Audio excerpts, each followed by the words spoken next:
يا رحمن انا عايزه طقم شبات غير اللي بشوفه في السوق، انا زهقت من اللي بشوفه في السوق. هقول لك انت تيجي الرحماني تشوف اللي ما بتشوفوش عند حد. اطقم ميه وشاي 12 و24.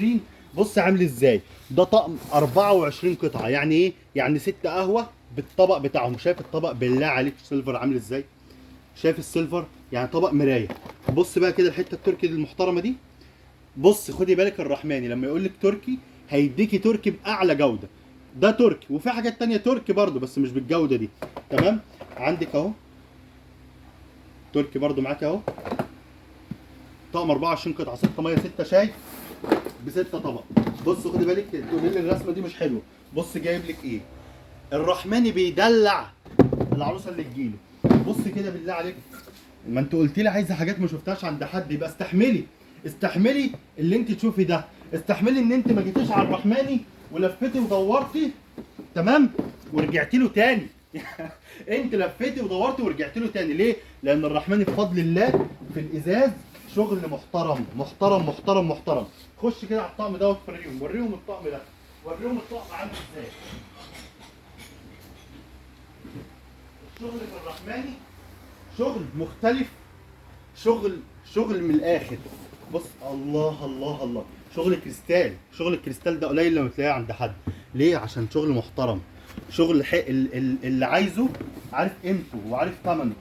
بص يا عم، تقولي لي عسلي هتلاقي، تقولي لي فامي قبل هتلاقي، تقولي لي ساده هتلاقي، تقولي لي سيلفر هتلاقي، تقولي لي بص ساده هتلاقي، تقولي لي حفره هتلاقي. الطقم ده اكيد تحتيه حاجه حلوه. الله الله. تقولي لي مثلا دي الماسوره دي طويله، لا ده انا عايزه طقم مختلف. بص بص بص يا باشا، قرب كده على الشغل ووري الناس، وري الناس الجمال. طب ما في ناس بتحب الحفر. بص الحفر عامل ازاي. بص شغل تركي بفضل الله، وفي مصري، في سعودي، في اللي انت تحتاجيه. ليه؟ عشان انت رحت الرحمن. بص بالله عليك الكاس ده، بص عامل ازاي. شايف تفاصيل؟ كاسات تشيكي، كاسات تركي، كاسات بوهيمي. الكاس اللي تحلمي بيه يا عم. انت بتفتح ده تحفه. ده شغل تحف ده. بص البلبله دي ب 145 جنيه، ليس الاصل ب 145 جنيه يعني. جيلي هتلاقي. بص كده بالله عليك الشغل ده شغل العرايس. يعني ما بتفكرش انها تلاقيه، ما بتفكرش اصلا تقول لك هو في شغل زي كده. خدي بالك في الرحماني اللي بتفكري فيه بتلاقيه. خدي بالك ده صيني يعني مستورد، وده مصري.